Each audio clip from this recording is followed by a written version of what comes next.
Hi, my name is Barry Sterling Mitchell. I produce the Pro Football Sterling Net Point Power Rank. I said my own name wrong. The Sterling Pro Football Net Point Power Rankings and the Pro Football Bias Plus reports. And this is Ben and Barry on football. Hello out there. Another fun week. This is your co-host, Ben Dickerson. We love football. We love talking football, watching football. We used to love playing football back in the day, but we have a heck of a lot of fun doing what we do. And this past week was Sunday, Bloody Sunday. I have no idea what's in store for us this upcoming week. So let's get going, man. Let's start talking about it. Well,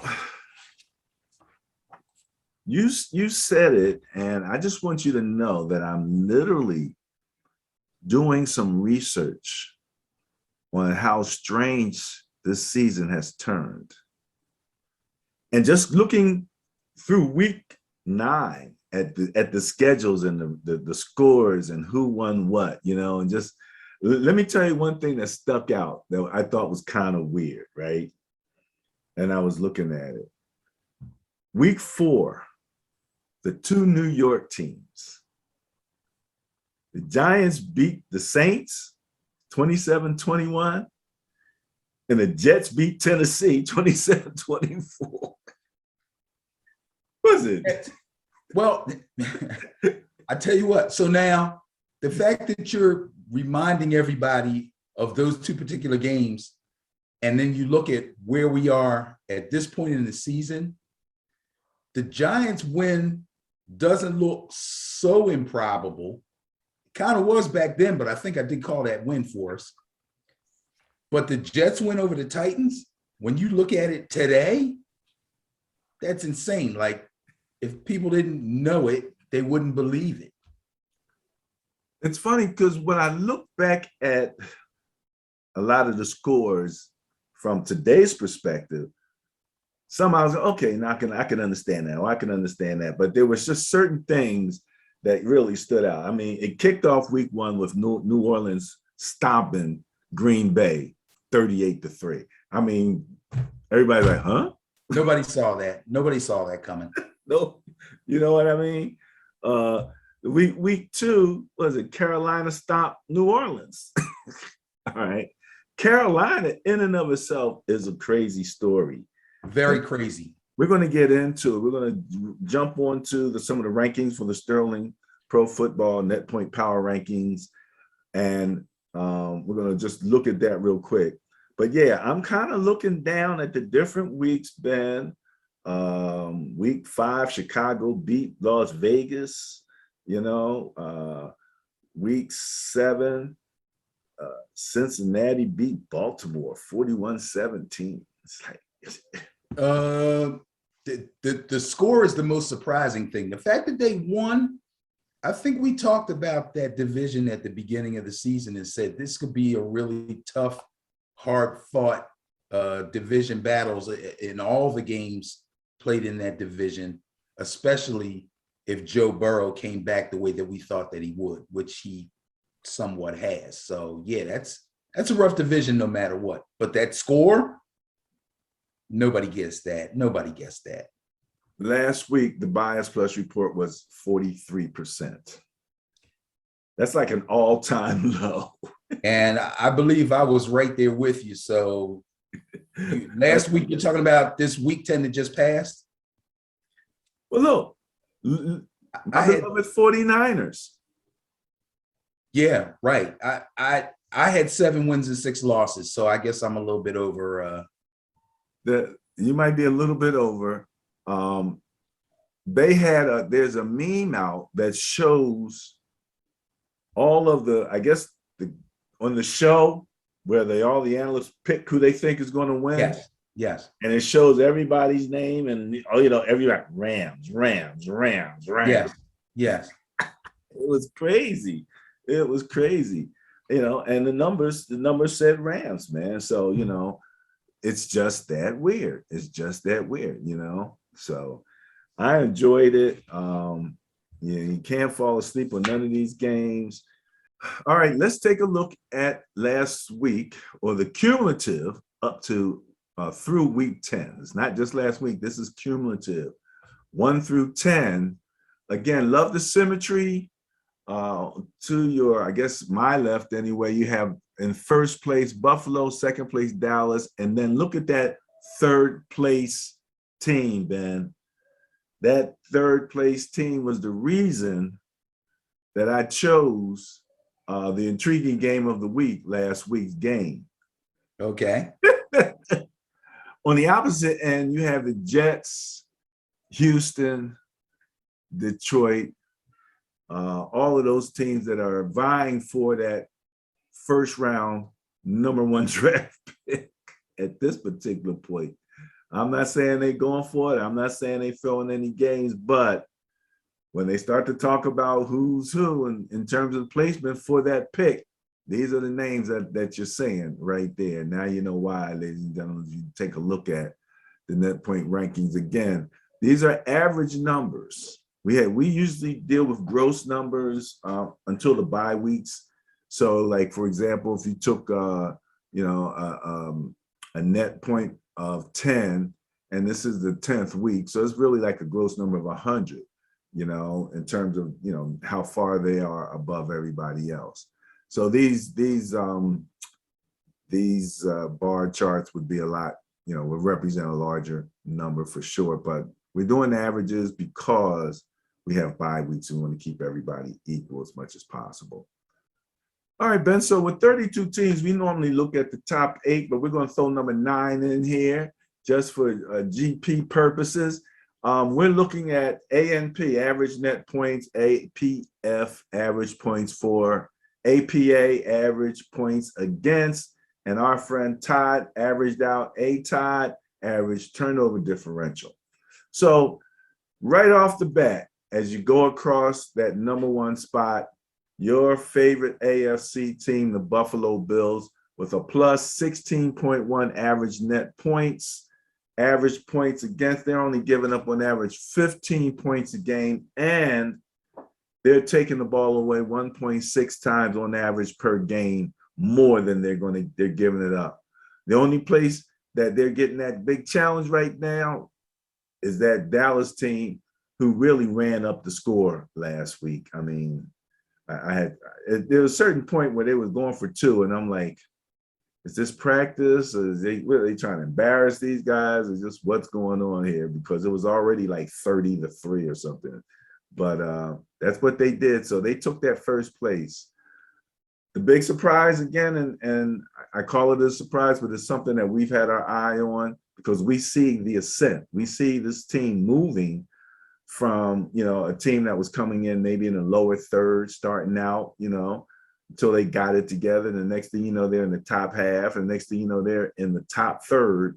And right now, the New England Patriots, average net points 9.8, is ranked 3rd in the NFL on net points. They're 6th in scoring at 27.5, but they are 2nd defensively at 17.7 points per game that they are allowing. And the only place, let me see, they're not in the top 9 in terms of turnover differential, but I don't think that they have a big problem in that area. So there's your top 3, man. What do you think about that? Well, I think I predicted a week or so ago that New England would begin to rise. Reminding everybody that average net points is the difference between average points for and average points against. And I knew, if nothing else, that the New England defense would definitely make a dent in that average points against.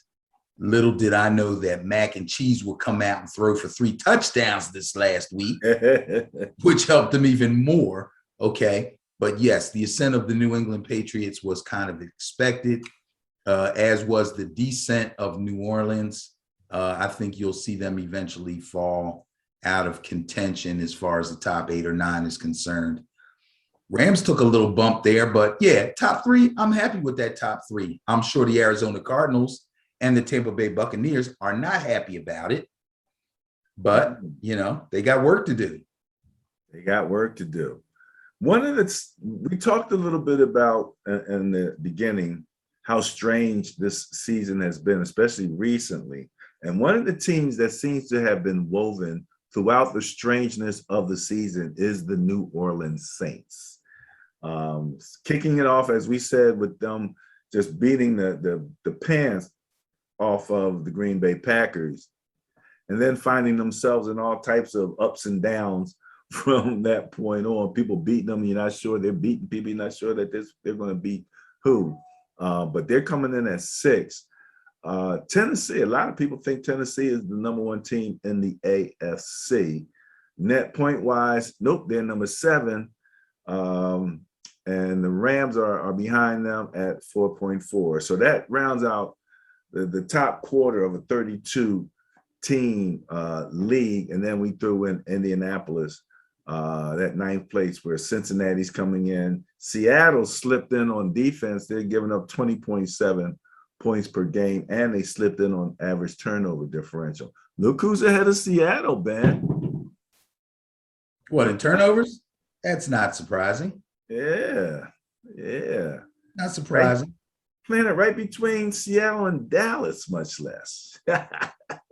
Right. Dallas, who everybody's praising the young kid Diggs, who has 8 interceptions at this point of the season.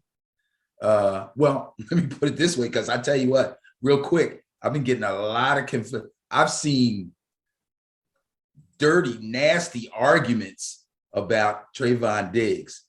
People are calling him a bum who gets burnt, which happens when you're a DB.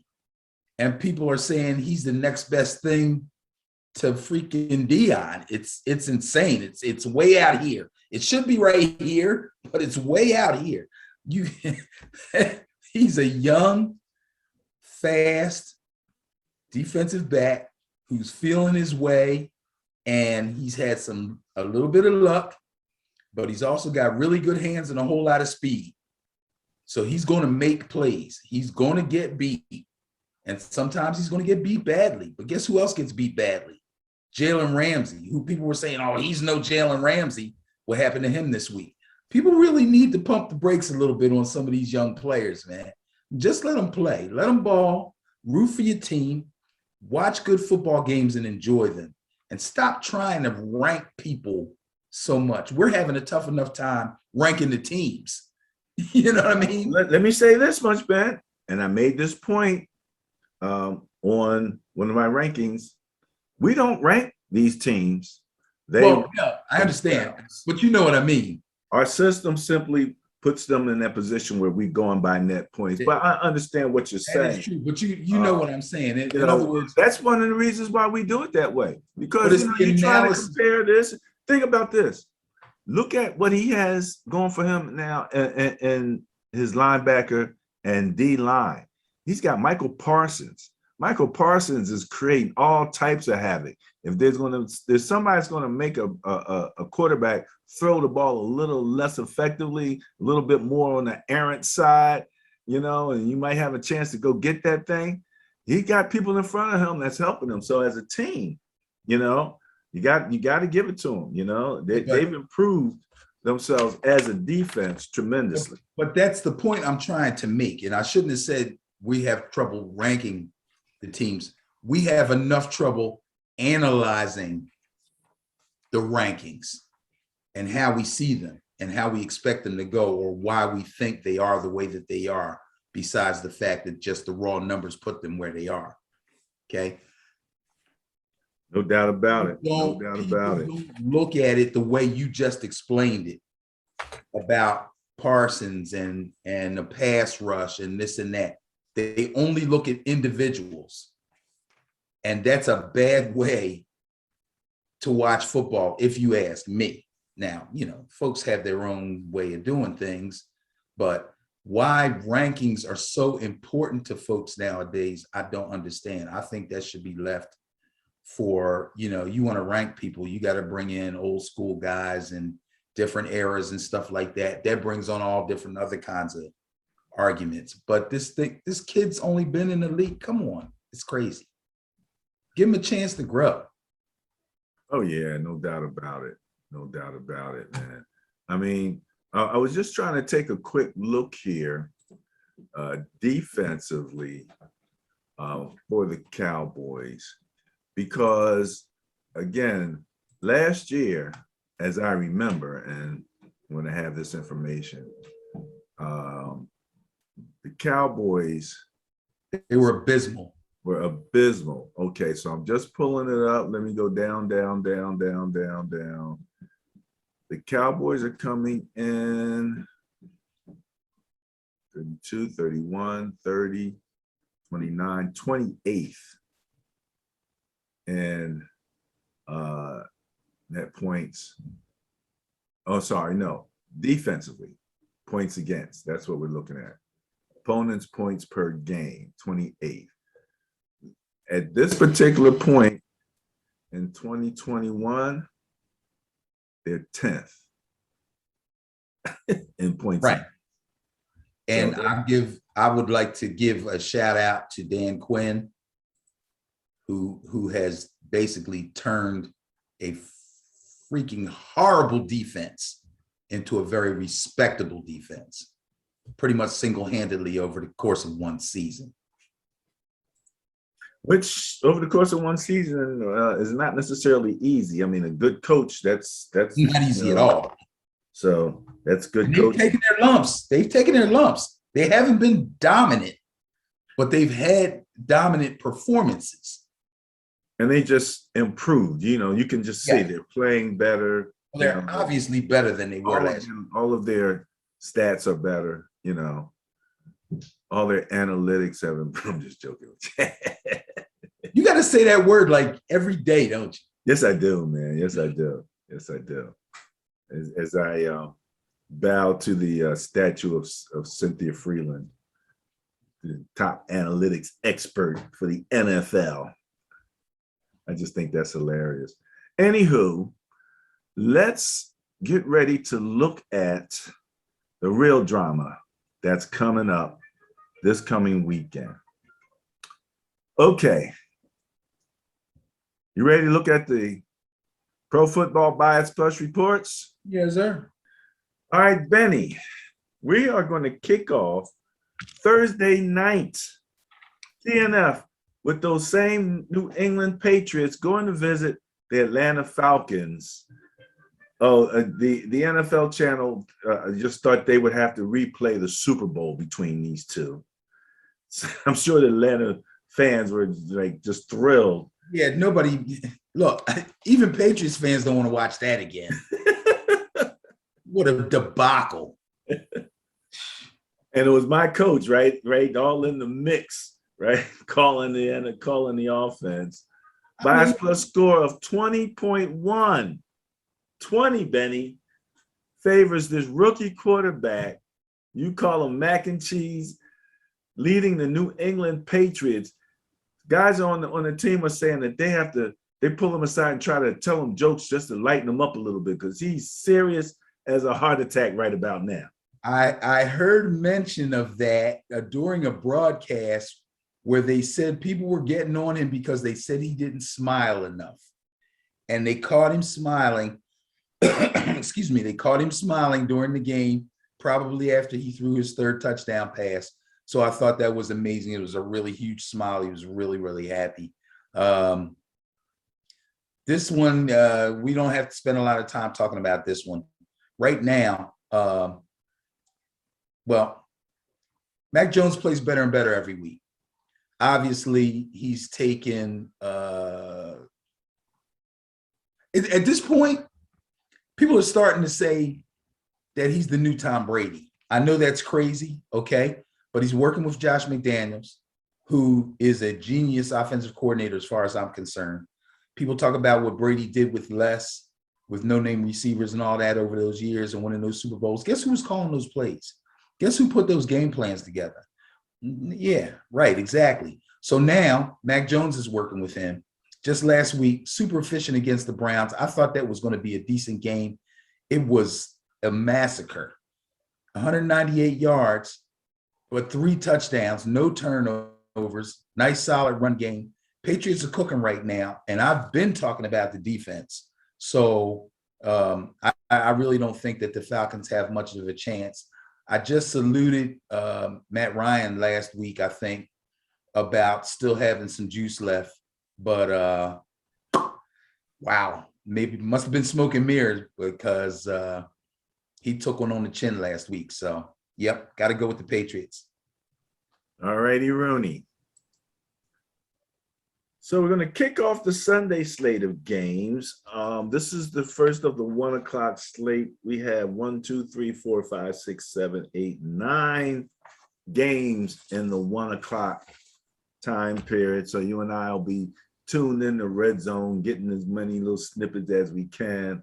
Or I'm just going to nix it and just watch one game and then watch the other ones on replay on Game Pass, because it just gets to the point where it's so much good football going on, and it's like, man, you can go crazy. But I still really enjoy watching the whole game, seeing what they're doing on first and second downs, and that type of stuff. Huh? No, I agree. So yeah, I enjoy that. All right.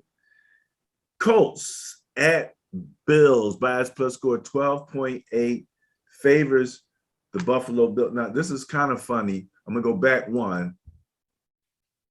The Patriots have a bias plus of 20 over the Falcons. A little closer, 12.8. Bills over the Colts. What do you got? Well, this should be a good game. Of course, every time I say that, I pretty much doom myself to a terrible game. But I'm going to stick with that and say this is going to be a good game. The difference in this game probably will be how much pressure the Bills defense can get on Carson Wentz. Carson Wentz has already proved that he can lead this team to victory.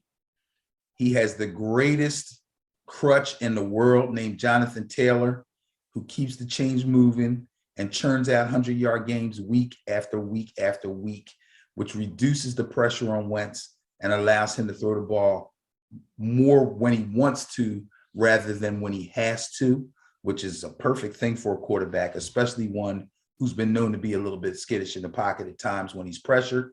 So pressure on him is going to be important for the Bills. But I got to go with the Bills. I have no doubt in my mind that they'll win this game. They're at home. They're coming off of a big win against division rival, albeit it was the Jets, but still everything seems to be clicking for them. Josh Allen got his mojo back, threw the long ball really well, 366 yards through 2 touchdown passes. Stefon Diggs was big. Stefon Diggs. Yeah, Stefon Diggs was big. He had 8 catches, 162 yards, scored a touchdown. The run game is a little lacking. The run game troubles me about the Bills, but we'll get into that later when we get a little bit later in the season and we start talking about the playoffs and stuff. But if they have a weakness, that seems to be it. They're going to have to do something about that. But I don't think they're going to need a whole lot on the ground to win this game. So I'm just going to take the Bills. Well, you might think the Bills' run defense is a little on the weak side. They're actually allowing 83.9 rush yards per game.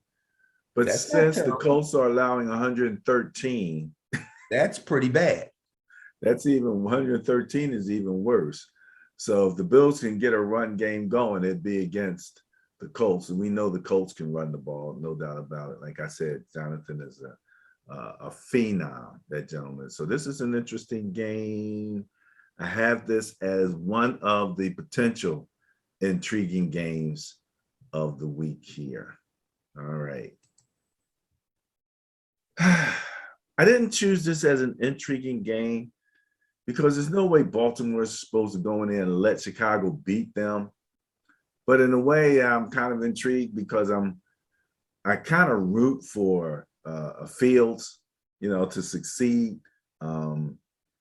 Again, Justin came out, same time Trevor came out. Justin and Trevor were neck and neck throughout their career going into college, and the fact that Justin got picked where he got picked and Trevor got picked where he got picked, it cost him a lot of money.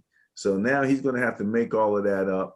He's turning out to be a great young guy, somebody who's going to take on that weight of the Chicago Bears, as a quarterback trying to lead them, and he's all about it. So I'm looking forward to seeing him do that. But Lamar's taking on the weight. That's what he does. And Fields is studying Lamar. He's home looking at Lamar tape. He's like, let me see what I can learn from this guy. So in a way, this is kind of intriguing. Bias Plus scored 9.6, favors the Baltimore Ravens. Well, he should be home looking at Lamar tape because, as I said, 3 weeks ago and then 2 weeks ago and then last week, somehow, some way, the coaching staff bumped their heads and realized that Justin Fields can actually run and that his running ability actually adds to their offense. So that's a good thing. And that's going to help them down the line. But I don't think it's going to help them in this game. First of all, this is looking like a get-right game for the Ravens. They went down to Miami last week and really stubbed their toes really badly. First of all, Lamar ran 9 times for only 39 yards. The rushing game was hampered severely. And he didn't throw the ball well either. 26 of 43 is not very good at all. He did throw a touchdown pass. He also threw an interception. It was an all-around bad game for him. But I give credit to Dolphins head coach and defensive specialist, Brian Flores, who we praised last year for his aggressive defense. Well, guess what? He brought back that aggressive defense against the Ravens last week, and it worked like a charm. Now, whether or not he can keep this going, I don't know. I don't even know why it took him so long to actually go all out like this. Maybe it was a personnel thing and he didn't think he could do it, but I guess he figured, hey, if we're going to win this game, we got to do this. So they go man-to-man, 0 blitz, 8, sometimes 9 people in the box. I think I sent you a text during the game. I was like, dude, he has 9 guys on the line of scrimmage. 9 guys, and they all rushed. It was crazy. 4 sacks, 1 interception, 1 fumble recovery. That was crazy. And now, can the Bears duplicate that? I think not. Take the Ravens. Hey, Ben, wait till we get to my Niner game. I simulated it. And when we get to that, I'll tell you about my discovery. It's called the 2-step drop. Oh, God. With Jimmy Garoppolo or Trey Lance? Lance. I go with Lance on what's called, so on the Madden. All right, you going with the bias on this one, favoring the Ravens. Yep. Detroit Lions at the Cleveland Browns. Interconference matchup. Bias plus score of 11.2 favors the Browns. The Lions was it's amazing watching the Lions and the Steelers. And they define what bad teams are in terms of how they shoot themselves in the foot constantly, how they don't execute, their execution level on the scale of 1 to 100. 100 is the best you can be is 63 or something like that on any particular play. It's an amazing thing to watch them hurt their own selves. You get the guy, he runs for 35 yards and holding, bring it back. You know what I mean? It's right. Oh my goodness, it's crazy. So the Lions, they tied. And the Lions tying the Steelers now have everybody looking at the Steelers going, you really don't have a backup quarterback plan, do you? We knew that at the beginning of the season when we were going over the different position rooms. We said that last year. He said, Rudolph, are you kidding me? Anybody who's got that knucklehead as the backup quarterback is, y'all can't be serious. He might as well not have anybody. How long has he been there? 2-3 years? He's been saying it that long. Anywho. At least. Browns favorite. You're going with the Browns? Yeah, no, I'm not. I'm going with the Lions. Baker Mayfield's coming apart at the seams. You don't see it? Baker Mayfield he's like a shot fighter at this point. I don't know if Goff is even going to be there for the Lions. He's got some kind of he's on the potential injury list. Yeah, he's got a little knee or something, but Baker got banged up too. He hobbled off. Here's the scary thing. I heard Baker say this is he's the most beat up he's ever been. Yes. He's taken a lot of hits. He played 3 quarters, I think into late third quarter or into the beginning of the fourth quarter before he came out with a knee injury. And that was a hellacious hit, by the way, that sent him out of the game. Really? Okay. Case Keenum came in, played the fourth quarter, and threw for more yards than Baker threw in 3 quarters. Okay? I'm taking the Lions. I keep hearing people on TV say, no, folks, the Lions will not lose every game. They're going to win. They're going to beat somebody. Well, this is going to be the first somebody, according to me. I'm taking the Lions in this one. If they're the Lions and they stay true to form, they'll win and they'll screw up getting that first pick, which will be like, no Lions. They'll blow the first pick anyway. What are they going to do with the first pick? Get a quarterback. Take a quarterback. We have to get your brother on here, find out if we have any good quarterbacks that we can, we should really have our eye on coming out. Yeah, he'll name 10 people, but there's no standout at this point. All right, so you're going against the bias, riding with the Lions. Yes, sir.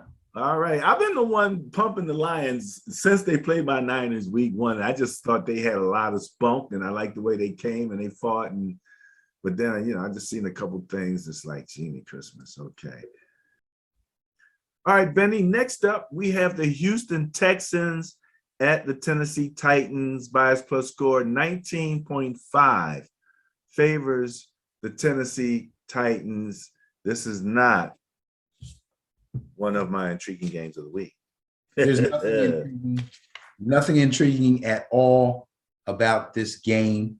There's nothing intriguing at all about the Texans. Not even Deshaun Watson and his troubles is intriguing. Just take the Titans and be done with it. There's no way the Texans can compete with a team as strong and that's riding as high as the Titans are right now.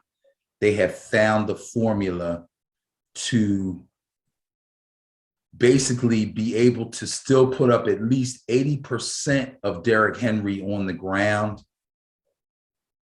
And that's counting Tannehill on the ground, especially in the red zone. And Tannehill coming alive through the air, just like he did last year. Take the Titans. This one won't even be close. All right, Titans up. All right, this is one of the potential intriguing games. A Kirk Cousins game is always intriguing. To you. Say that again. I said to you. To me, absolutely. And I get to say, Aaron, liar, liar, pants on fire, Rodgers, visiting the Minnesota Vikings and the bias plus score 2.5. 2.5. Ooh, that's a close one. Favors the Packers. Let me tell you something there, buddy.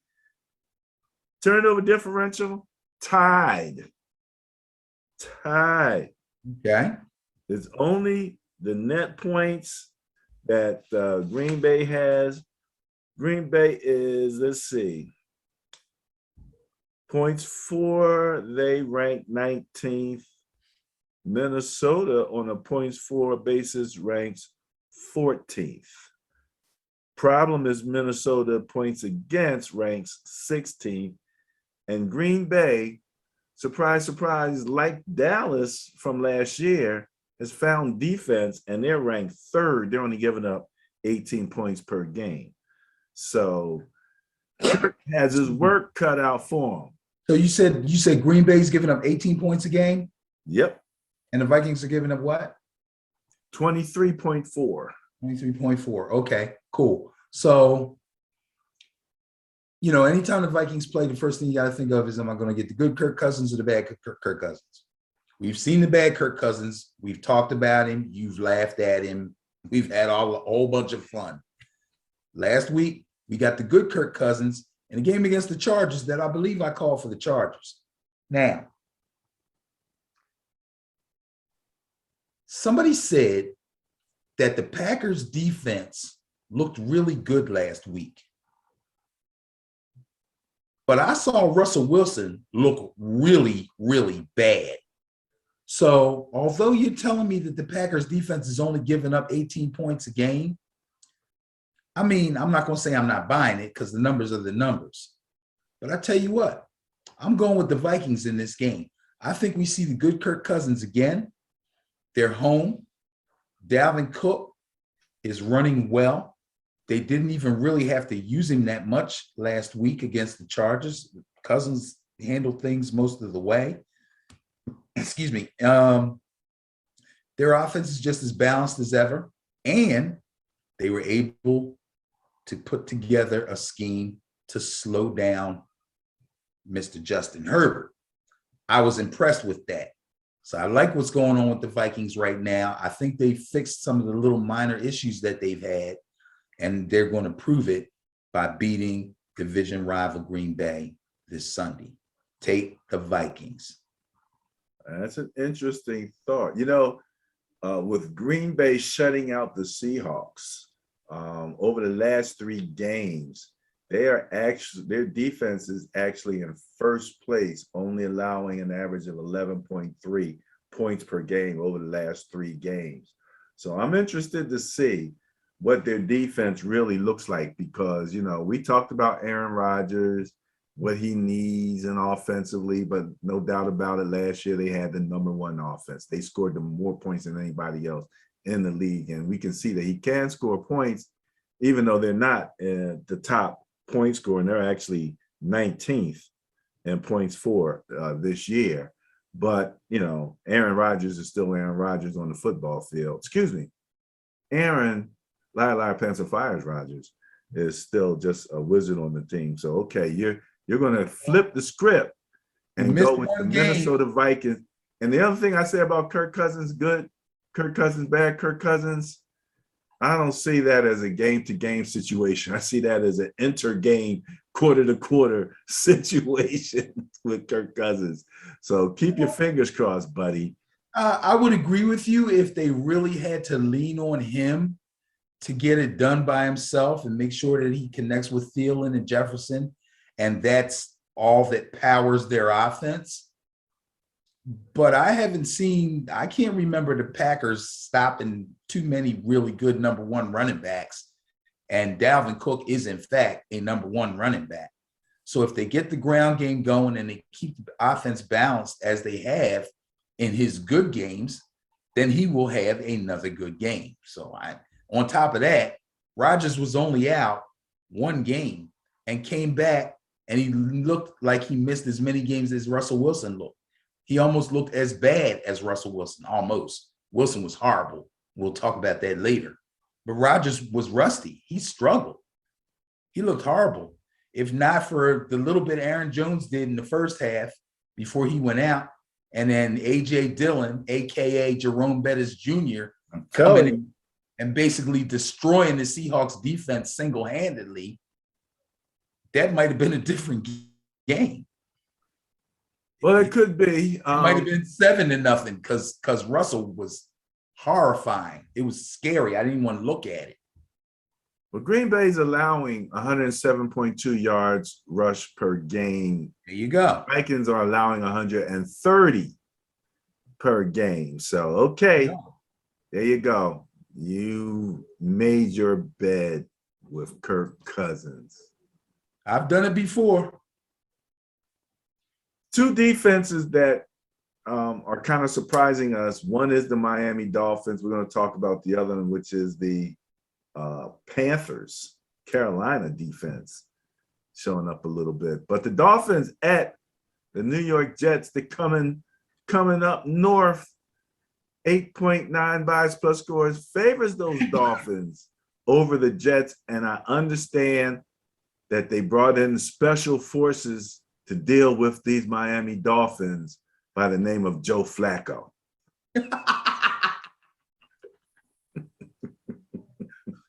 You know, people, okay, first of all, they went and got Flacco. And then they Zach Wilson gets hurt. They go get Flacco. And then they start some dude named Mike White. Mike friggin' White. I can't help it. I got to make fun of this guy. What an anonymous name. So Mike White comes in and plays great. And everybody's like, oh my God, Mike White. Then Mike White gets hurt. They go to some other dude whose name I can't even remember. And I'm thinking, didn't they pick up Flacco? Then Mike White comes back and looks like trash. Folks, the Mike White experiment is over. It's done.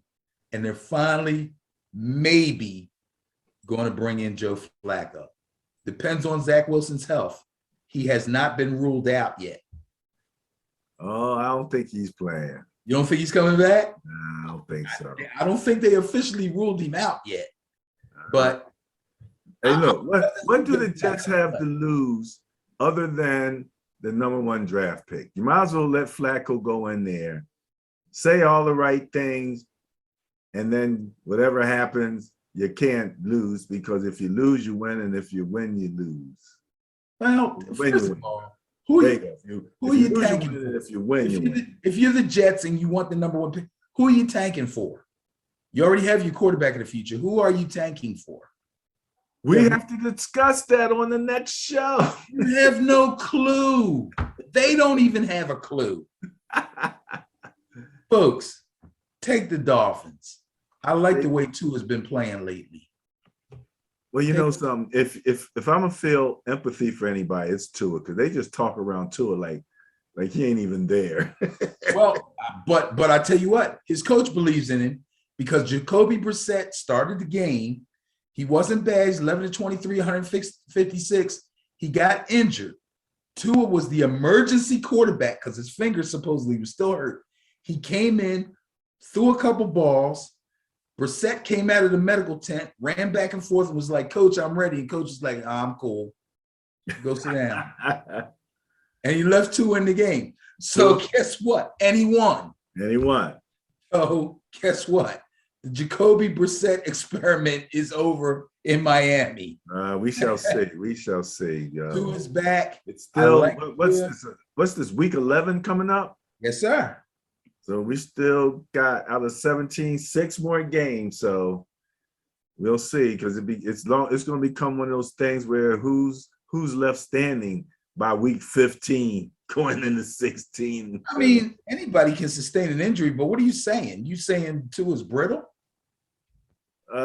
He's hurt right now. He's the best Is he not the best quarterback on that team? I would think he probably is. Oh, okay. All right. I would think he probably is. Yes. Jacoby Brissett we know basically he has limitation. He hasn't come out and wowed anybody. So, all right. You're going with the Dolphins. Next up. I said this team has been intertwined with all the weird stuff going on in the league this season. The New Orleans Saints coming to Philadelphia. Coming to see the Philadelphia Eagles by a score 2.8. Favors the New Orleans Saints. But the Eagles are playing pretty well right now, aren't they? Do you think the Eagles are playing well? Didn't they win last week?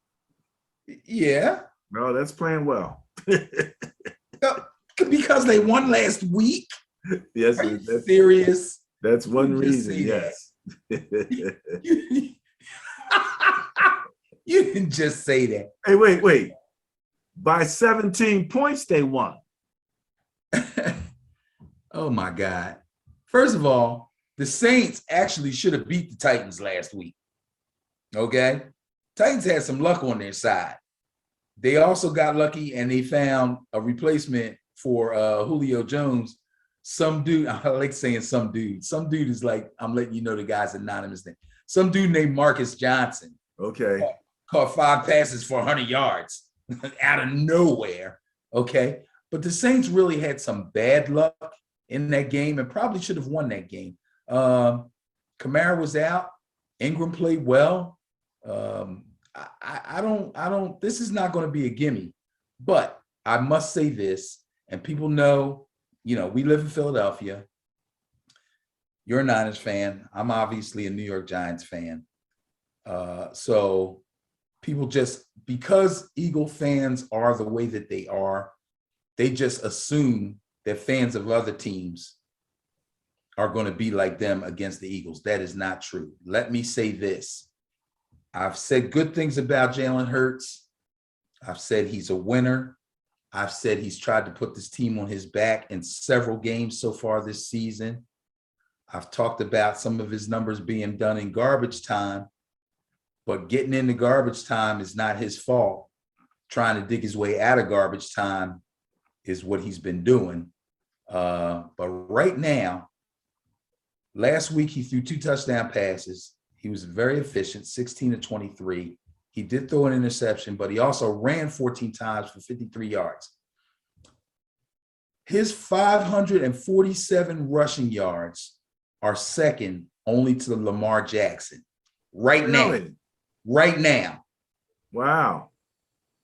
Over 500 rushing yards, 2,000 passing yards, and 5 touchdowns in the first 10 games of a season has only been done in the history of the NFL by Kyler Murray, Lamar Jackson, Bobby Griffin, the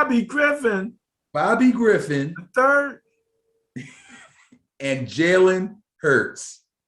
That's some good company to be in right there. That's some good company. Now, that being said, I'm going to take the Eagles in this game. I expect them to beat the Saints. They're playing inspired defense, and Jalen Hurts is playing outstanding ball. He doesn't always get the best game plans. He doesn't always get the best play calling, but he's doing the best that he can. And he's a true dual threat, and I love watching him play. So you're not giving the Saints any advantage if they're coming out with Trevor Siemian at quarterback, eh? No. Taysom Hill is questionable from what I understand. So he's questionable to play at all. They just have a Q beside him on the depth chart, on the team depth chart right now. So it's just everybody's questionable. Siemian had a good game against the Titans. Hey, but you're going against the bias. Going with the Eagles. Yeah, I'm going with the Eagles. All right, we'll see. Like I said, Saints. It's been a strange thread through the season. The Saints have been right along that string there. All right, Washington football team we talked about the Carolina Panthers. Bias plus score 7.8 favors those Panthers. So the Panthers came in and dismantled the was it the Cardinals? I don't have that right in front of me. The Cardinals, yes. Dismantled the Cardinals. Now Kyler wasn't Arizona. Kyler wasn't quarterbacking. In Arizona, though. I mean, dismantled those guys. And the way they did it, I'll tell you what. First of all, this is a huge win for the Carolina Panthers. Okay? The Cardinals are a bona fide good team. People are going to say, well, Kyler was hurt. Kyler didn't play. Colt McCoy played really well the week before. He did against my Niners. Your Niners, unfortunately, but the wheels fell off for him this time. He got sacked 4 times. They intercepted him. He couldn't get nothing done. Then he ends up getting injured and going out. And some dude comes in whose name I can't even pronounce. So they got to hurry up and get Kyler Murray back. But here's the crazy thing in Carolina. And all fingers point at Sam Darnold. Their coaches put together a game plan where Cam Newton only came in on short yardage and goal line packages and made it work. And the crazy thing is, PJ Walker started and actually played well. 22 of 29, bro. Wow. 167 yards. He didn't throw any touchdowns because every time they got in the red zone, they brought in Cam. Right. But everything they did with Cam worked. I feel The bad. interesting thing to me there is that PJ is considered the mobile quarterback also. PJ is the mobile quarterback also. PJ is the backup. So I see PJ throw some red zone interceptions. yes, Which you have. probably motivated them to go ahead and bring in. Well, no. There's no doubt why they brought Cam in. PJ is still rather inexperienced. He's only been in the league like 2 seasons. This is his second or third season, and he hasn't gotten a whole lot of experience. So, going out and getting Cam was not surprising. I thought it was a great move for them. I'm sure the fans do too, but they did PJ justice because he's been there and he's earned the right to be the backup. But obviously they came right at it after the game and said, Cam will take the majority of the first team snaps in practice this week. Wow. So basically they're telling you Cam is either going to start this game or we're going to come back, start PJ again and bring Cam in on packages and eventually he'll just take over. Yeah. It's cool. I mean, it is Cam, you know what I mean? You're like, PJ, it's cool. like, okay, well, They're using Cam. Not like they brought in Mike freaking White or somebody. Right. They're using Cam where he works best. And you can get away with PJ Walker because you got Christian McCaffrey. Bro. 13 rushes for 95, 10 receptions out of 10 targets for 66. You got Christian McCaffrey, you're cool. If he had played sooner, Darnold might still be in there. A lot of times the problem with a team is that they're moving the ball between the 20, but they can't get it in, once they get down in that red zone. So if you can get perfect guy from 20 to 20, and then you got something that's going to get you into the end zone by bringing in Cam or something like that, that's an interesting. I mean, it's almost Taysom Hill like with the Saints. Yes, yes, it is. In terms of and it's not like you're worried about Cam getting hurt because he's not your long-term future. That is up in question with the Panthers. I don't know if they're going to go with if that's what they want to do. Like we're bringing Cam back and we're going to run him next year. No. I'm sure if he continues to play well in this role, and eventually they decide that they're just going to put him in and make him the starter and let him go for the rest of the season. As long as he stays healthy, he'll come back and he'll be the starter again next year. But they'll definitely be looking for a quarterback. I don't think they're going to keep Sam Darnold. I really don't. Sam's done. He's cool. Yeah, he really stunk it up really bad. And he had us fooled there a little bit early on in the season, but not anymore. And don't be fooled by their defense either. Their defense is good. Their defense is still good. Well, that's what I wanted to point out. I'm looking here, ranking-wise, Washington. Well, first of all, condolences to the Washington football team for the loss of Chase Young. That's a big loss. That young boy is. Condolences, like the guy died. He's out for the season. Condolences. But he is their star. He is their star.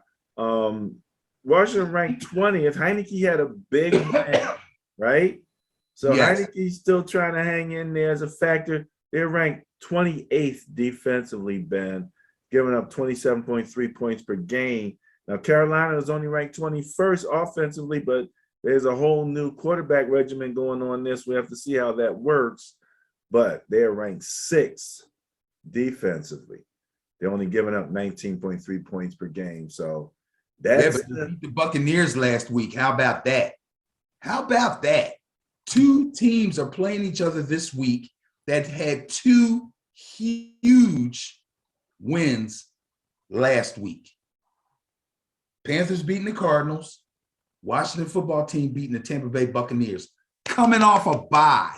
I would have never, ever went against the Tampa Bay Buccaneers on that. Brady was off, uncharacteristically inaccurate. You know what? They flat out got out hustled and outplayed.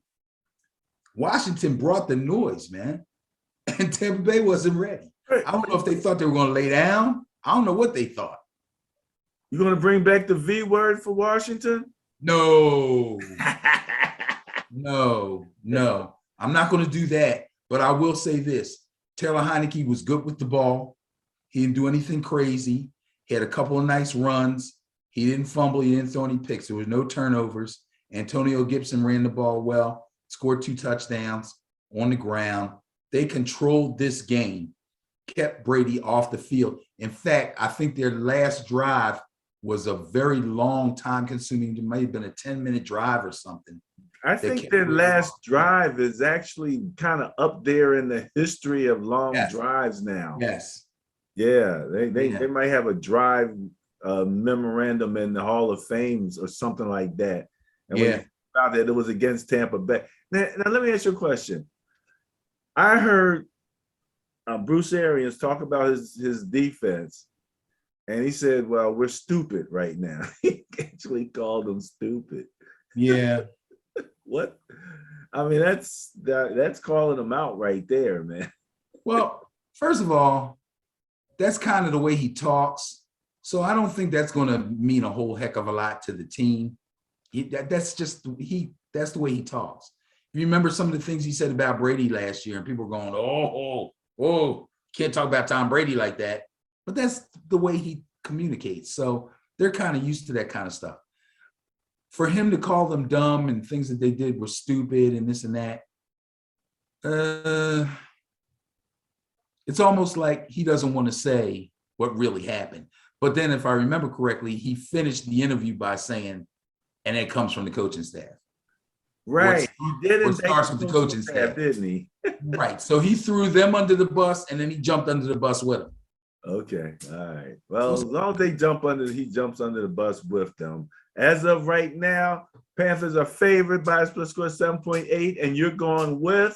As much as I hate to go with the bias, I'm going to go with the bias again, because just like the Cardinals, I think Washington is going to have a tough time figuring out how to stop this Cam Newton thing. If I was the Panthers, I would not start. I would start PJ Walker. I would go heavy on DJ Moore catching passes and McCaffrey catching passes and running. And every time I got inside the 20 or the 15, I bring Cam in. And you have Cam on the field with McCaffrey. Oh my God. How are you going to stop that? They only have 1 week to figure this out. The Cardinals didn't even know what they were going to do with Cam, so they had no chance. They were completely caught off guard. At least Washington knows Cam's there now and what he can do. But I don't think they'll be able to prepare. So I'm going to go with the Panthers. Going with the Panthers. All right. Surprise, surprise, surprise. My San Francisco 49ers at the Jacksonville Jaguars. Bias plus score 9.9 favors my Niners. That means the Jaguars really staying up the place because my Niners have been struggling. But that was a big win against the Rams. Ben, I did I run this game virtually on Madden just to see. And it was interesting because Trevor Lawrence is a good quarterback, even on the game. He will complete passes. You know what I mean? He's no joke. I actually went down, I think 10-0 in the first half of this game. And I was like, this ain't going to be fun to talk about on this show. But what do the Niners do? They run the ball. If they don't do anything else, they run the ball. And when they needed against the Rams, they got first downs. They threw the ball in many cases and got first downs. And that really made a big difference, much less turnovers. So 9.9 favors the San Francisco 49ers. We know that the Jaguars have been struggling. They are 28th in net points at minus 9.2. So glad to see it. But I'm not throwing. It's been a weird year. I'm not saying we're going to walk in there and beat the brakes off of the Jaguars, even though I love to see it. Would you really love to see them beat the brakes off the Jaguars, or would you be happy for a win? Well, I'm always happy for a win. Okay. Like I told you, I was down. I had to come back to beat them guys. Oh yeah, and I mentioned the two-step drop. Okay, let me tell you something. If the Niners are known for anything in terms of a drop, it's what, Benny? The three-step drop, right? Okay. The three-step drop, the long handoff for what he said. But literally, I was having some problems with my three-set drop plays. And I cut it to a two-step drop, especially when I was in and around the 10-yard line. And man, made all the difference in the world in terms of being able to get the ball out while these guys are breaking open. So it's so often guys are open in the first 5 yards if you just could get the ball to them. And it just happens too fast for most quarterbacks, even in real life. So And slants. hey, look, those things should be there, but you'd be surprised how often guys, by the time they drop back and look down, all of that was open, now they're looking someplace else. But long story short, 9.9 bias plus score favors the 49ers, and you have. I'm going to take the Niners because they're going to do the opposite of what you do with them on Madden. They're going to play defense. They're going to feed Elijah Mitchell. If his finger is bothering him so much that he can't play, they're going to bring in Jeff Wilson, who I've been waiting all season for to get healthy, and they're going to give him a heavy dose of Debo, and that'll be the end of that. That's how they beat the Rams. That's how they're going to win games. That's the 49ers. I like Jeff Wilson. Keep an eye out for Cannon. They had him returning kicks. He's probably as fast as Mitchell. Yeah, bro, you should know by now, Shanahan is not dazzled by speed. Well, you've been begging for speed at every position on the field for years. He's not listening. Well, keep an eye. I do know he's returning kicks, which is the interesting thing is I had him returning kicks too. Then I looked up and he was returning kicks. So keep an eye out for him. All right, going with the Niners, going with the buyer. Okay. The Bengals and the Raiders. They're visiting the Raiders. They're going out to Las Vegas. Bias plus score 5.4. Favors those Bengals. This is on my list of potential intriguing games. I agree. I find this to be possibly, well, it's an intriguing game to me. Now, whether it turns out to be one or not, I don't know. But excuse me, I would say that this is an intriguing game. The Raiders are having some problems right now. And that loss to the Chiefs last week had to sting. I mean, you get 5 TDs put up on you. That's kind of crazy. Your secondary is beyond torched.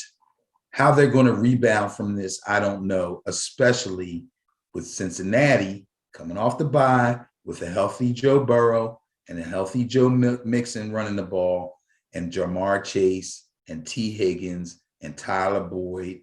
I know the Raiders are home. I know they're going to try to regroup. I know this is a game that they can win, but I don't think they will.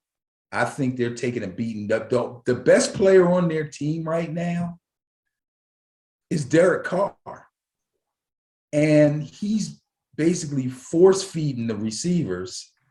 And then you get knuckleheads like Deshaun Jackson that take a touchdown and turn it into a fumble, or they go back to not using Kenyon Drake as they should. I can't figure them out. I thought the Raiders were on the track to doing something, but I don't know, man. I'm taking Cincinnati in this one. I think the Bengals are going to come out of the bye and come out swinging. I really do.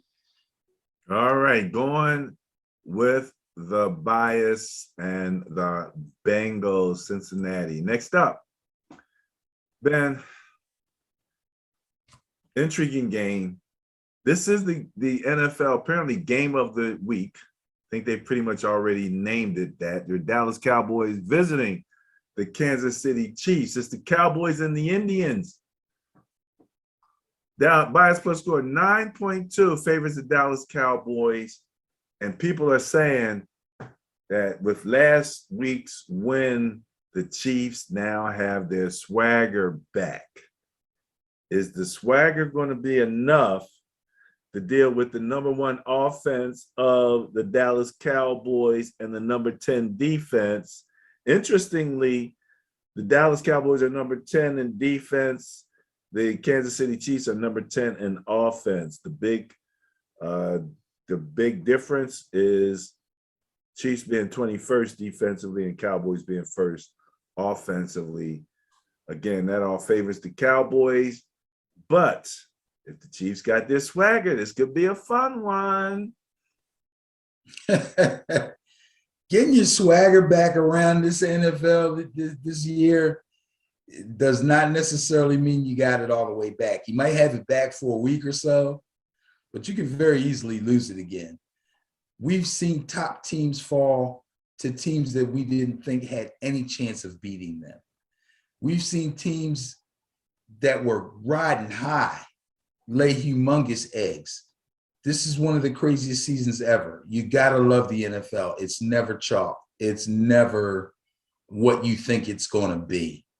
And that being said, I know people are thinking, oh, Mahomes is cooking now, everything is cool, and they got to go into Kansas City. No, sir. I'm taking the Cowboys. I'm going with the bias. I believe in the bias. The numbers don't lie on this one. Intriguing game or not, the Dallas Cowboys are going to go into Kansas City, and they're going to beat them cats, man. They've seen the tapes. They've seen the blueprint. They're going to take it to them. Hey, Ben, man up, Michael Parsons on Kelsey. Why?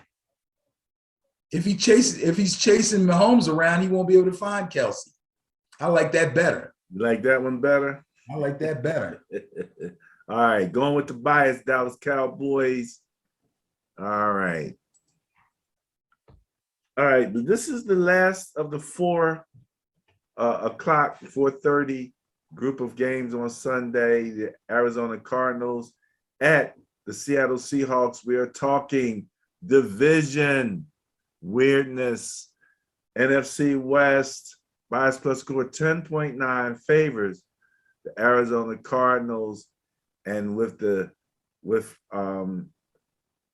Russell, Mr. Unlimited, couldn't remember that last week. Remember, like Mr. something, what was it? Mr. Unlimited. Definitely limited last week. Well, at least you won't have to deal with the snow and the cold. I thought about that. It's like this guy coming off of got a finger injury, and you go to Green Bay and cold snow. That can't help it. But they're home. The 12th man is there. Arizona's coming back. Kyler is starting to look like he's going to come back, but the bias plus score favors those Cardinals. Who do you have? So I'm trying to think which team feels worse after their loss.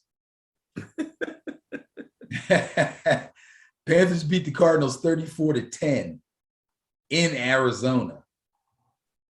Seahawks come back with their starting quarterback after being out, 2-3 games, and have to go to Green Bay in the snow and the wind. And even Aaron Rodgers doesn't play well, and they lose. But they did get shut out. And they got shut out. Yeah. Who feels worse? I'll tell you who feels worse. The Cardinals feel worse. Cardinals feel worse losing like the way they did at home. Now, I don't know if Kyler Murray's going to be back this week or not. What's the latest you heard on him? It's a good possibility. That's the last thing I heard. Okay, because Colt McCoy took a little pounding there in that last game against the Panthers too. So I think they said that Colt McCoy's injury is a pectoral muscle or something, and that they expect him to be fine next week if, in fact, Kyler can't go. That's He's good. questionable as of yesterday. So Okay. Who, Kyler's questionable? yes. Okay. Did he have a limited practice, does it say? No, I don't see all of that right Okay. here. That's not He's good. listed That's as not good. questionable along with DeAndre Hopkins, Hamstring. a couple other a few other guys. So Yeah. nobody's definitely out. You can't make a call on a hamstring. Hopkins might not play for another 2 weeks. I'm just saying, it's a hamstring. They're bad. You can't put a time on it on a hamstring like you can on like a broken bone or a sprain.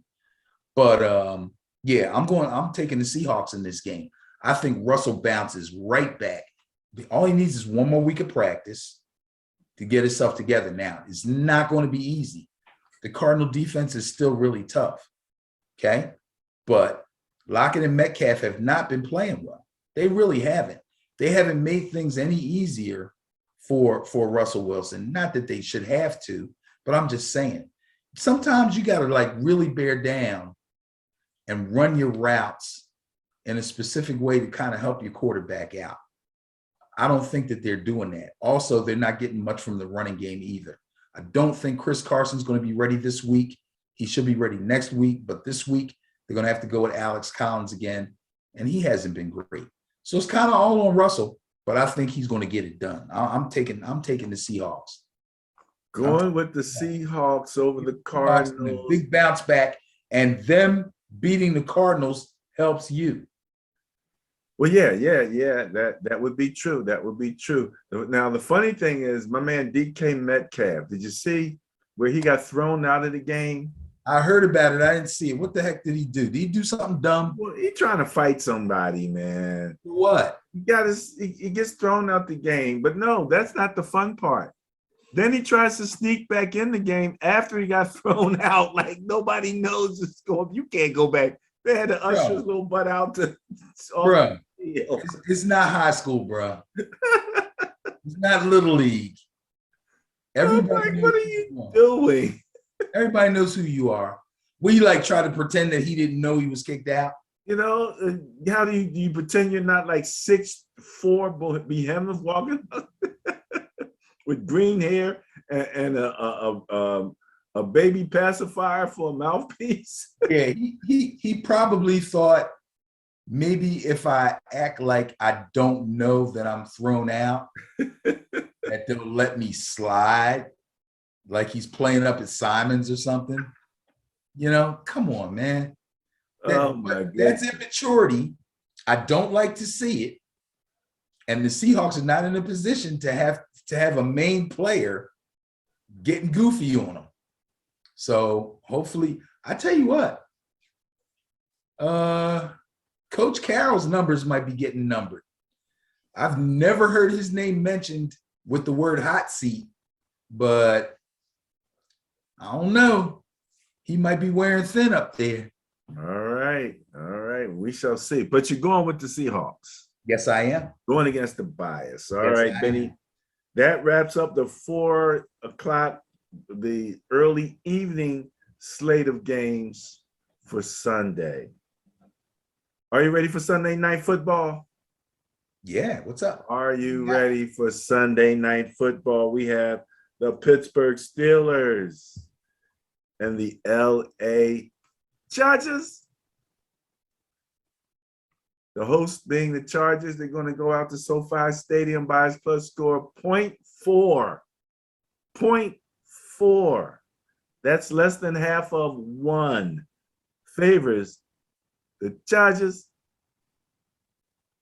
And if they got, what's his name, playing quarterback. Say, what's his name? Some dude. You got to call him some dude. Some dude. Some dude named Rudolph Mason. Oh my goodness.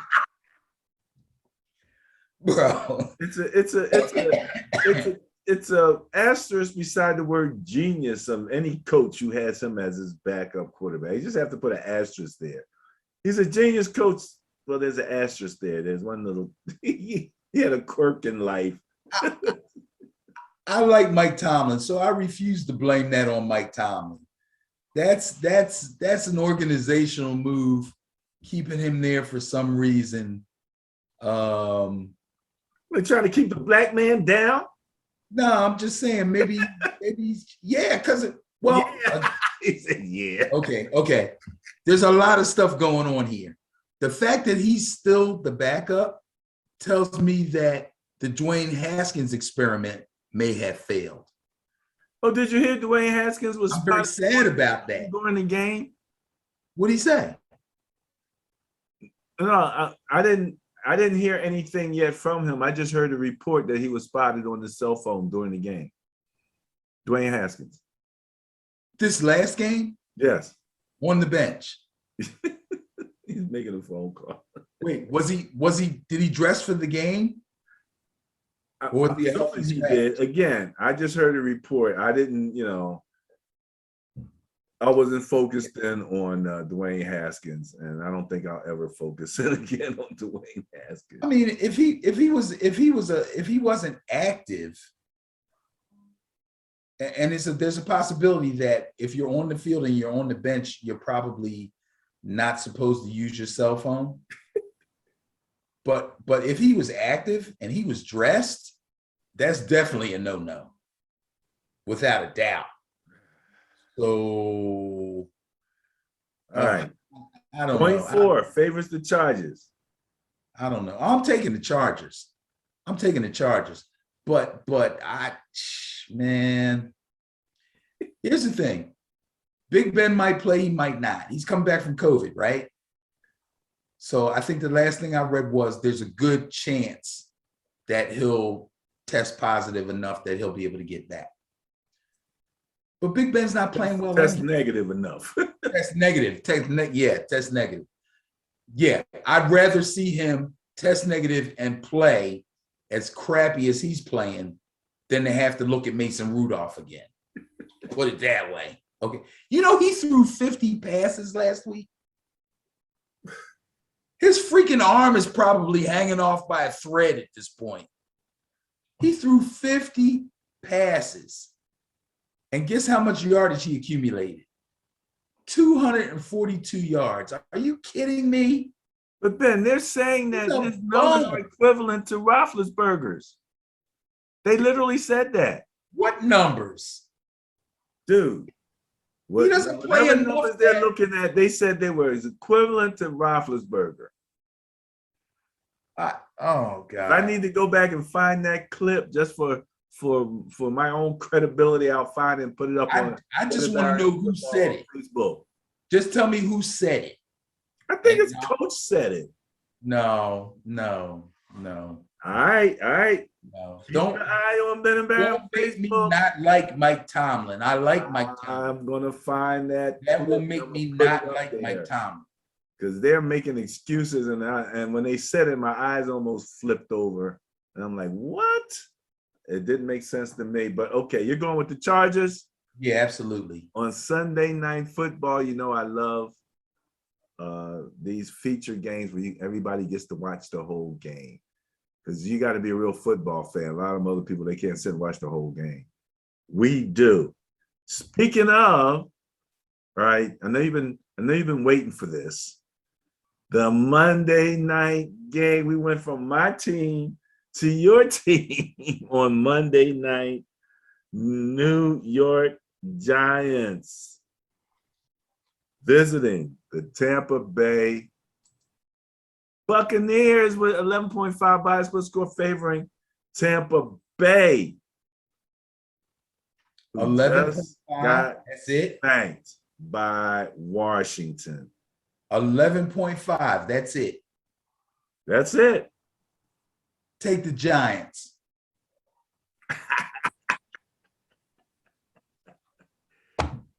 Take the Giants. Take the Giants. Take the Giants. I see. Okay. All right. Take the Giants over the Buccaneers. Keep this clip so you can show it in the future. November 17th. November 17th, 2021, week 11 of the 2021 NFL season. The New York Giants go down to the Tampa Bay, to the sombrero. to play the Tampa Bay Buccaneers and they win. Man. If they don't win, destroy this tape. It's never happened. I never said any of that. Dun. This tape will self-destruct in 10 seconds.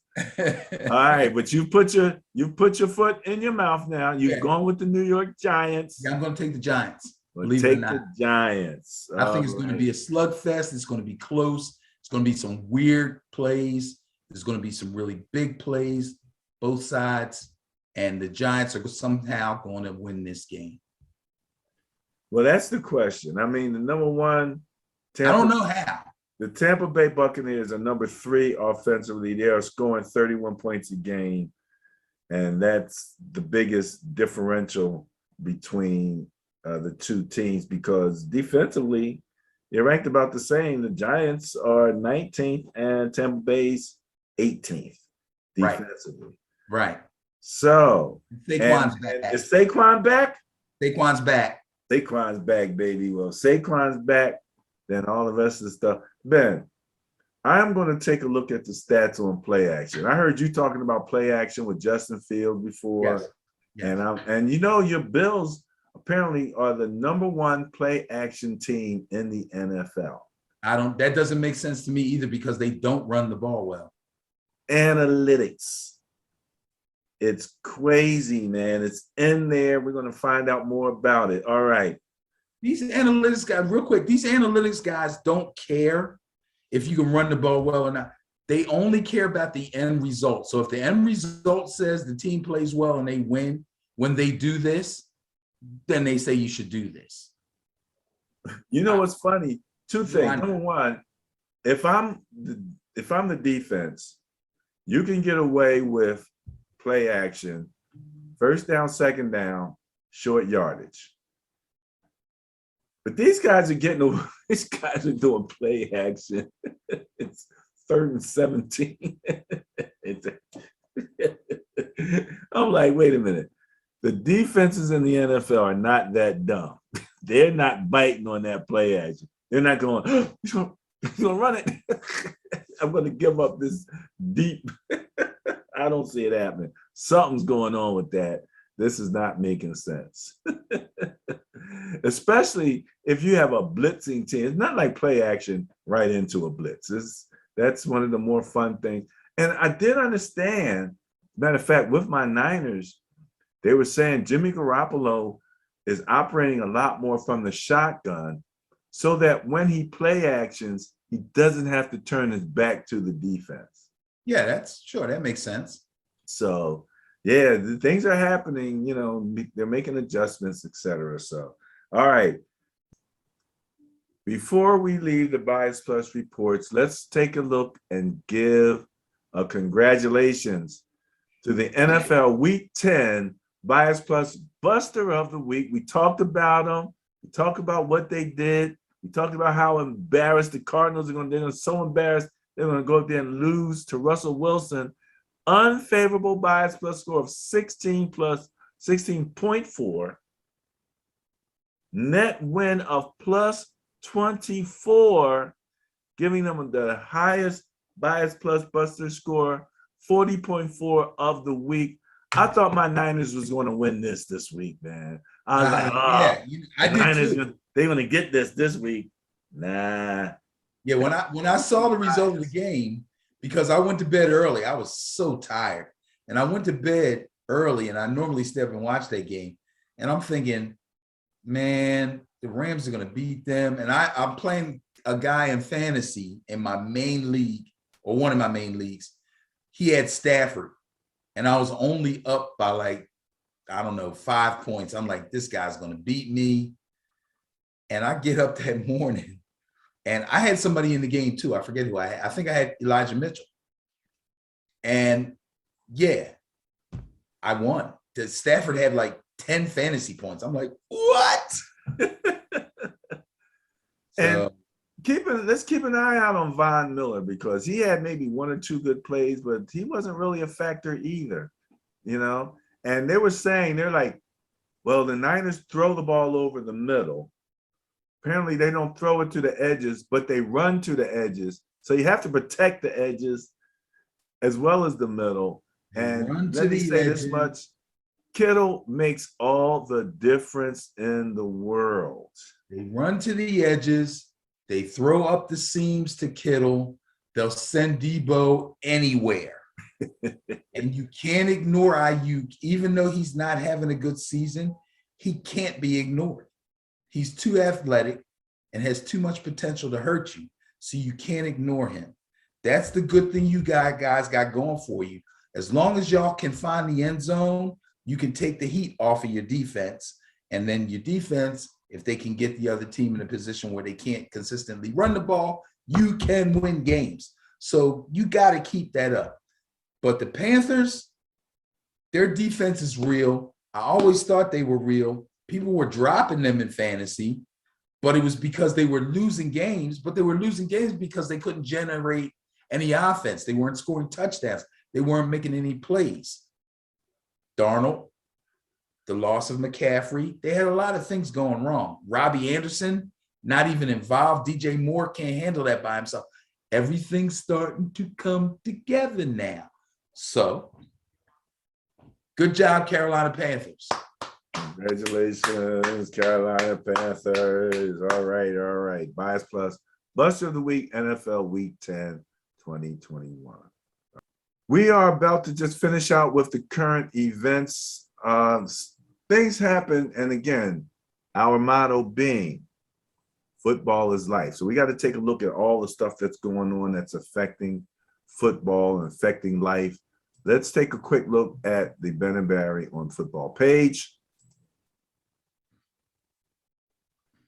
First thing I wanted to make a note of is that there's changes in the playoff format for Wild Card Weekend. It said here with the addition of the Monday night game to the 2021 playoffs. So now you have a Monday night playoff game. Super Wild Card Weekend will now have 2 wild card games on Saturday, 3 on Sunday,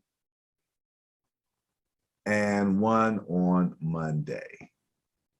So Wild Card Weekend is going to be, by Tuesday, we're going to be like worn out. Just crazy. Yeah, that's going to be crazy. When is that? When is that? What are the dates? When do the play Wild Card Weekend start?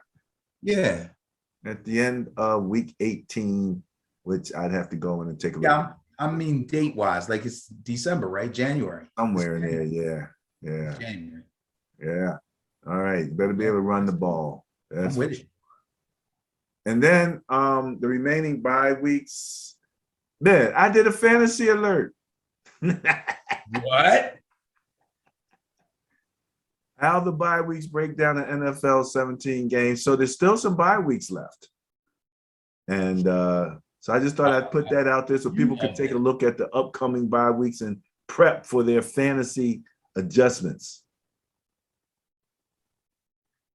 I tell you what, as the season started and we started to creep up to the first bye weeks, I was looking at the teams that were being effective in the weeks 6, 7, 8, 9, and I was calling week 7 bye week Armageddon. Like there were so many top teams and so many top players out on bye week 7. It was crazy. But somehow, some people survived it and some didn't. But guess what? By week 12, the Chiefs are off. By week 13 and by week 14, they're going to be rough. And this is only week 11. 12, 13, and 14 are going to be rough. And this is where people are jockeying for playoff position in fantasy. So this is going to be extremely important. And you still got COVID issues. You still got people going out with injuries. This is one of the more, some people would use the word competitive. I don't know if I want to use the word competitive, but this has been one of the more strange fantasy years in the last few. Yeah.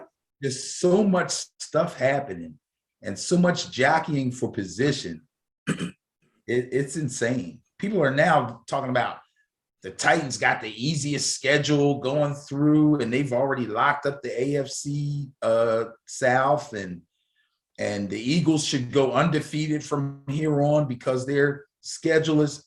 You got to be kidding me. How can you say that after some of the debacles we've seen over the last few weeks? It's too crazy, man. This is the NFL. This is any given Sunday. This is you.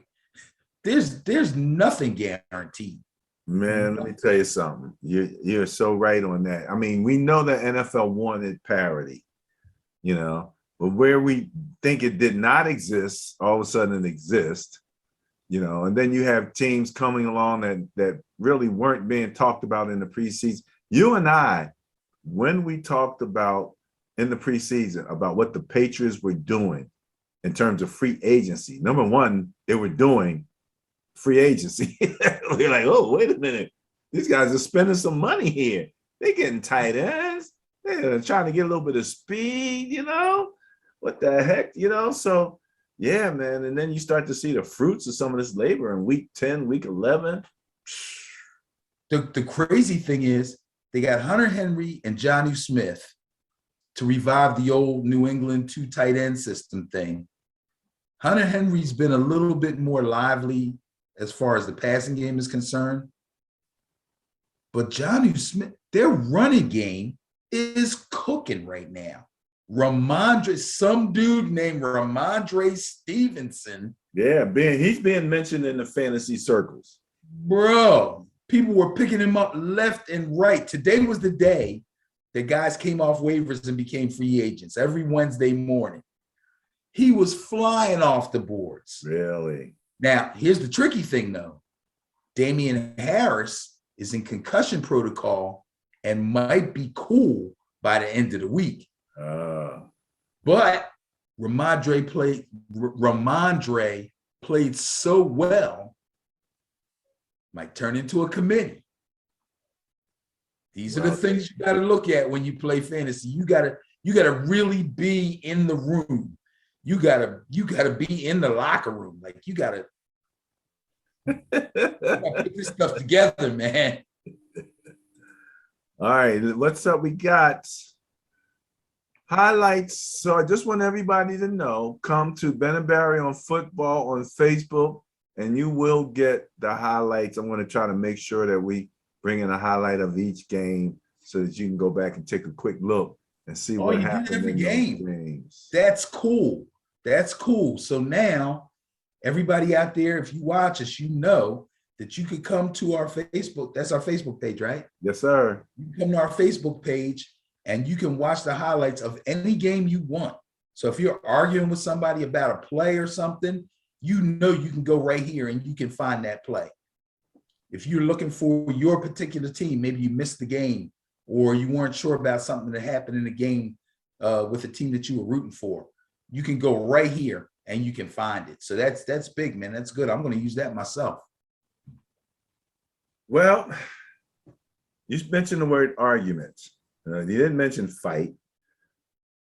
Apparently, Jackson State and Southern had a post-game brawl, and it's now. Was it really a brawl, bro?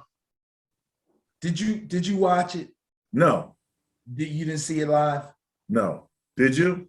Video up? No, I didn't. Okay. I'm going by this article. And the main thing is that we have been truly following Deion Sanders, Coach Prime at Jackson State, you know, and all that he's attempting to bring to the table for our young Black men. And so, you know, apparently this is, you know, really being looked at. And I just kind of mention it because I'm interested to see what comes out of this, because this is not, I mean, you remember when we were playing and people were like, you know, you guys could potentially be on television if y'all stop fighting. Yeah, I remember they were saying, That was back in the day when cable was just kind of coming around. And they were like, yo, y'all could get on cable, man. They could be coming out here showing y'all games. But y'all fight too much and y'all cuss too much. I'm like, man, what are you gonna do? But guess what, man? First of all, when they use the word brawl, I need to go back and look at the video. Were there helmets flying and punches flying? Or is it usually it's a bunch of pushing and shoving. The way I heard it was, and Coach Sanders apologized profusely to the Southern coaches and the Southern University fans. He said he was extremely sorry for that. He thought that his players did not show class. He was extremely disappointed. He said all the right things. And then he said, they tried to plant our flag in the middle of their field. It's a turf field. You can't plant a flag on a turf field. Oh, he's pissed. Oh, they're going to catch it. So then what do you got? Put a hole in the turf? You can't plant nothing in a turf field. You know what's underneath of the artificial grass? Rubber. Yeah. Is this one of those pellet fields with the Yes, it's a pellet. Come on, bro. Whose idea was that? Oh, they're going to be running gassers for days. Okay, well, I said I wanted to know what they were going to do. Now it'll be running gassers for days. But yeah, come on, fellas. We have to show that we deserve all of the prime time that you're going to get now that you have these coaches that are coming in that are Hall of Famers and things of that nature. So let's get it together. Just wanted to mention that real quick. Just win with class, man. Win with class. PFT, Pro Football Talk. You gotta love those guys, man. You got an attorney on the show, and he sees stuff and he thinks like an attorney. You know me. That's the other part of my world, marketing legal services. This is the stock offering from Green Bay. And he brought it up because number one, it's $300 for a certificate that has zero value. Right. From what I understand, there's actually a processing fee of like $35. So it's like $335 for a certificate that means absolutely nothing. You have zero equity, zero say. There's nothing. But wait, this is what he wanted to bring out. In the stock offering document, here's the language. It says near the bottom, it says that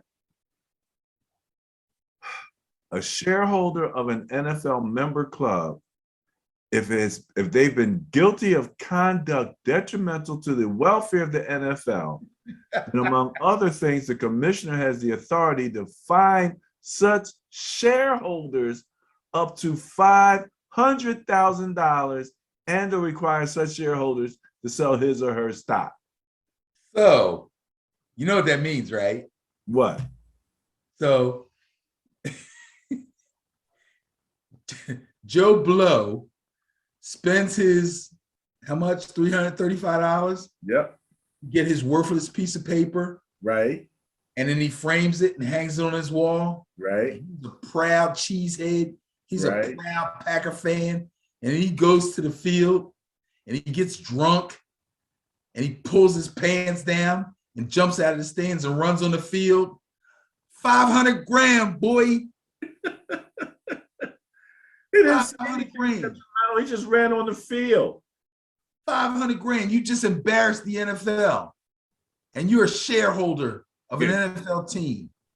Your life has just been ruined. I'm thinking because you got a piece of paper hanging on your wall. I'm thinking if I bought one of those certificates and then I said, Aaron, liar, liar, pants on fire, Rodgers, they'd fine me. No. That's only detrimental to the team. That's not detrimental to the NFL. I said detrimental to the welfare of the NFL. Well, hey, but Green Bay's part of it. Okay. If you say Roger Goodell is a so-and-so, maybe then you might be in You trouble. might get fined. But really, they put, this is why I market legal services. And I tell my members, have your attorney review your documents, especially if you have any questions, because you just never know what these corporations will stick in a document. And just, if you're not reading it, then they're getting away with it on a daily basis, and they depend on that. So I just thought that was absolutely amazing. For your investment of $300, you can put yourself at risk of $500,000. People, all right, Benny, more for less. More for less. Again, we say thanks for following. Please leave comments and suggestions. Remember to click the like button and the notification bell so that when we put out these videos once a week, you will get your notifications, and you can click on it and check out Ben and Barry on Football on YouTube. Benny, any final comments? Yeah, I got a final comment. So I coach a flag football team called the Seminoles. Seminoles were established back in 1991. Very successful franchise as far as flag football is concerned.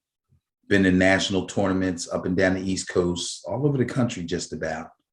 Right now, I'm working with a group of guys, really great guys, a lot of young guys, got some veterans, and we're doing the best that we can. We had a really, really rough season. In fact, we only won one game this season. But because there's not a lot of teams in the league, everybody made the playoffs. So we had to play the number 3 seed, who was 7-3. I put a defense together that I thought would stop them or give them at least some trouble, because they'd already beaten us twice during the season. I put it together the morning of the game. The Thursday night before the game, we came up with 4 new offensive plays that were based off of old looks. The score was 13-12. We were pushing down toward 2 minutes left. We were down by 1. They got into our red zone. We started using our timeouts, trying to save time, because we knew if they scored, we would need time to try to come back. If they scored, they would be up 19-12, right?